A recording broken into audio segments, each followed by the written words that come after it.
Tu vas nous parler de quelqu'un, bien connu. Bien connu. Ouais. Même toi, tu l'as connu, puisque tu as été suivi par lui. Freud, dernière confession. Alors, en anglais, c'est Freud Last Session, qui a une signification un peu différente, car voulant dire la dernière séance, sous-entendu de psychanalyse. Oui, mais il y a déjà quelqu'un qui l'avait chanté, ça. C'est vrai, c'était la dernière séance, oui. Alors, ce film américano-britannique met en scène une rencontre fictive, inspiré d'informations biographiques et des écrits de deux célèbres protagonistes. Enfin, l'un des deux plus célèbres que l'autre. D'une part, donc, le père de la psychanalyse, réfugié à Londres peu avant la guerre, affaibli par la maladie, vivant avec sa dernière fille, Anna, qui le chaperonne. L'autre, c'est l'écrivain et théologien d'Oxford, Clive Staple Lewis, on a abrégé C.S. Lewis, pas très connu en France, mais très populaire en Angleterre, car auteur entre autres des bouquins de la série d'aventures à succès Le Monde de Narnia, adapté au cinéma d'ailleurs. Il y a 3 films signés Disney qui sont sortis dans les années 2000. Pas mal foutu d'ailleurs ce film. Ouais. Il était ami avec un autre écrivain oxfordien, Tolkien, le fameux auteur du Seigneur des Anneaux. Alors ce C.S. Lewis, très croyant et intrigué par les avis de Freud, assez tranchés sur la religion, a demandé à le rencontrer pour discuter de ce thème. Alors que Freud, vieillard malade, aigri et capricieux, vit en reclus. Il accepte pourtant, et on va nous faire assister à leur échange savant autour de la question de Dieu et de la foi, qui va tourner au duel avec un Freud mécréant, ironique et retors. Alors, la mise en scène des joutes verbales entre les deux intellos est plutôt plan-plan, pas très inventive. On n'est pas loin du théâtre filmé, c'est pas étonnant. Scénario et dialogue sont tirés d'une pièce de théâtre et ça se sent beaucoup trop, avec le verbe primant sur l'image. Il y a bien quelques échappées hors du salon, avec des flashbacks un peu artificiels, mais on a essentiellement unité de lieu, de temps et d'action. Alors, l'intérêt du film repose en grande partie, vous le devinez, sur la prestation d'Anthony Hopkins, acteur caméléon qui a l'habitude de phagocyter les personnages qu'il interprète.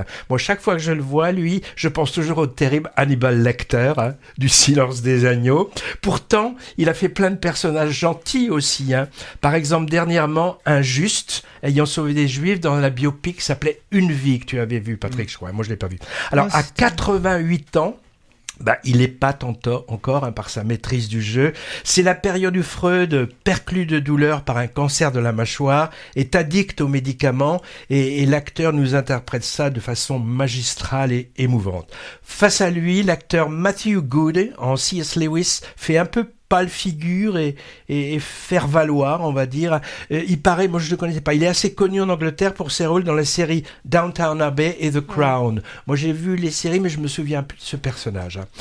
Parenthèse, vous m'accordez une petite parenthèse, Freud au cinéma. Quand même. Eh bien, figurez-vous que cette figure pourtant romanesque n'a pas été tant de fois que ça incarnée pour le grand écran. On a eu Montgomery Clift dans Freud, Passion secrète de John Huston en 62. Alors, curieusement coécrit avec l'aide de Jean-Paul Sartre, qui a refusé d'être crédité à l'époque. J'ai pas vu ça. Par contre, j'ai un bon souvenir du plus récent A Dangerous Method, signé David Cronenberg en 2011. Oui, encore Cronenberg. Il opposait le père de la psychanalyse, interprété par Viggo Mortensen, à son disciple de plus en plus dissident Carl Jung, sous les traits de Michael Fassbender. Duel de titans, là aussi. Le médecin viennois apparaît furtivement dans quelques longs métrages, comme personnage secondaire. Alors récemment, on l'aperçoit brièvement voulant rencontrer, tu te souviens peut-être, Sarah Bernhardt dans le biopic qui lui a été consacré, La Divine. Alors si le personnage est peu présent à l'écran, ses théories sur l'inconscient ont par contre nourrissent toujours nombre de scénarios. Il suffit de penser au cinéma d'Hitchcock, de Bergman, Brian De Palma, Christopher Nolan ou David Lynch, entre autres, pour s'en convaincre. Quant à ce Freud, la dernière confession, signé du réalisateur et scénariste américain Matt Brown, Je connais pas son travail précédent. Il devrait passionner les aficionados de psychanalyse, d'Anthony Hopkins et de dialogues intellectuels ciselés, et aussi ceux qui s'interrogent sur l'existence de Dieu et sur la peur de la mort, mais pas forcément les autres. Marquez, ça fait déjà peut-être pas mal de spectateurs potentiels. C'est quand même du cinéma plutôt amidonné, se reposant trop facilement sur une performance d'acteur. Moi, j'avoue m'être un peu ennuyé à ce huis clos théâtral. Il a d'ailleurs reçu un accueil critique et public assez frisqué outre-Manche et outre-Atlantique. En France, je ne sais pas encore, il est sorti mercredi dernier. Une dernière chose. Oui, tu veux me couper, Patrick, mais j'ai une dernière chose à dire. J'ai appris que Freud, contemporain des frères Lumière, était cinéphobe. Et il fuyait tout contact avec le 7e art, paraît-il. Il a dit, par exemple, c'est du spectacle pour grands enfants, des tours de magie pour subjuguer les foules.